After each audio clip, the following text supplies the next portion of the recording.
In fact, the president went on to say it is a human and systemic failure.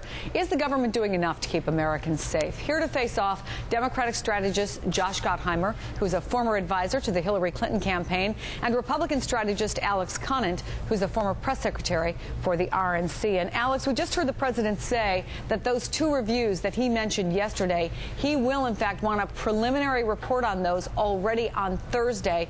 He wants to get this done immediately. You pleased about what you're hearing from the president right now?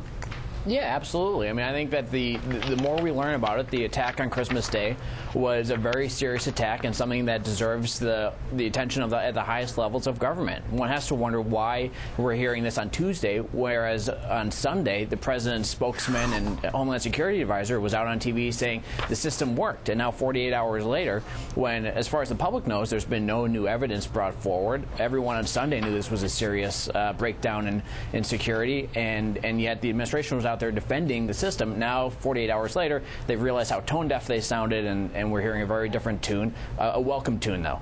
Josh, does it sound like there was a missed opportunity in the 48, 72 hours following the incident itself? No, I mean, I think the president and the administration did what they're supposed to do, which is actually get to the bottom of this quickly. It's clear that they have done a very quick, immediate review, and they're going to do another one by Thursday and then a longer-term one.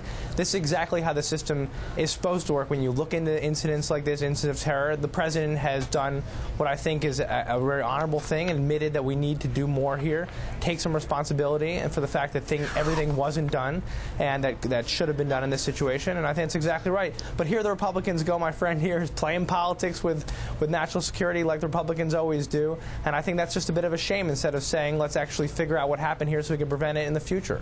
Josh, I'm not playing politics here. I'm just stating what happened. On Sunday, the administration went out and said the system worked, and 48 hours later, they said there was a systemic failure in both human and the way it's set up. That's what happened. That's not a political statement. It's an observation of the administration not having a consistent message during this crisis. Well, no, I think what you're seeing here is quick accountability. They came out after they realized not everything was done that should have been. The president is out there himself admitting it and correcting the record. And I think that if this thing went on, I mean, if this were Dick Cheney, it'd be several months later. They'd be behind the scenes in some bunker, and then we'd hear about it after the fact. They'd correct themselves.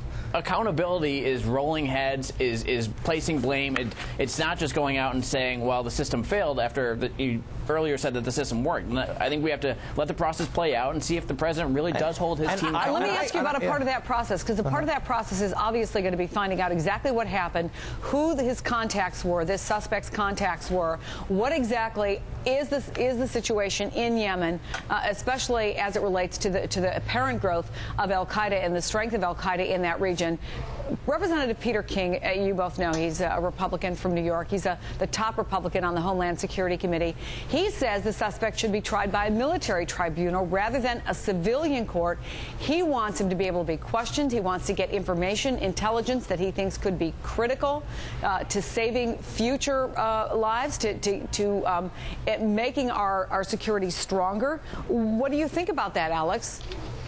Well, I mean, I'm not a lawyer. I think you have to look at the legal precedent, which I think is the shoe bomber case in 2001, where I believe he was tried in civilian court. I could be mistaken on that, but I think you have to look at the legal precedent. But I do think it also opens up a lot of questions about the president's policies in Guantanamo Bay, where he wants to close down Guantanamo Bay and bring those prisoners, including KSM, to the United States and try them in civilian court. You know, one of the things in the statement that the president just delivered, he never once used the word terrorist in describing the attacker. Instead, he uses gray words, vague language like extremists. Now we're under attack by extremists, which I don't exactly know what an extremist is, or how that is different than a terrorist. Maybe, I don't know. Well, if you don't know the difference, then why does it matter if he uses that word? Exactly. Well, because it's clearly he's clearly trying to water down the language. The president's been trying to water down the language in how he describes the war on terrorism, a phrase that administration officials no longer use. Back to your question for a second. I think we should let the Justice Department should obviously answer Peter King's question like they have in the past and make a decision based on the evidence. What bothers me is that Peter King's out there playing politics, just like the Republicans, Senator DeMint refused to let the new TSA director through. He put him on hold instead of actually getting President Obama's nominee through the process at Homeland Security to make sure they get the person in who's actually going to help make sure problems like this don't happen in the future. So what I would say to Republicans is just let's stop playing games here. Let the president do what he's going to do, which is look for accountability here, make sure that we hold the right people responsible. But Josh, seriously, let's not be naive here. We're heading into a very political season. There's a very important elections going to be coming up next year. And this is an issue where both sides can very legitimately and intelligently disagree. But did the Democrats, did the Obama White House provide an opening, a political opening for the Republicans, Josh, by sending out the Secretary of Homeland Security, sending out the press secretary to say the system worked?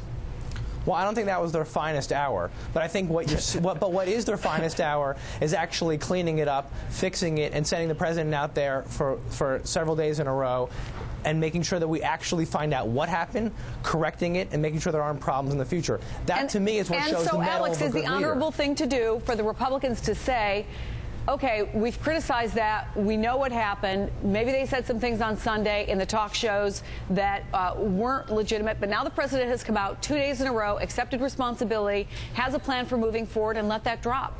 Yeah, I think that you'll find Republicans unanimously supporting the president if and when he aggressively wants to fight the war on terror. And his statement today indicated that he would. And his statement today was the United States is not doing everything possible to defend our country. I don't think that trying terrorists in civilian court is doing everything you can. But beyond that, I think his statement today was very strong. I think you'll see Republicans supporting it. And 90% of terrorists who've been certainly wanting to get to the bottom of those reviews. We're out of time. Alex, Josh, always fun to watch you guys, and it's a good conversation. One will continue. Thank you so much. Thanks for having us. Thanks so much. Up next, some things we thought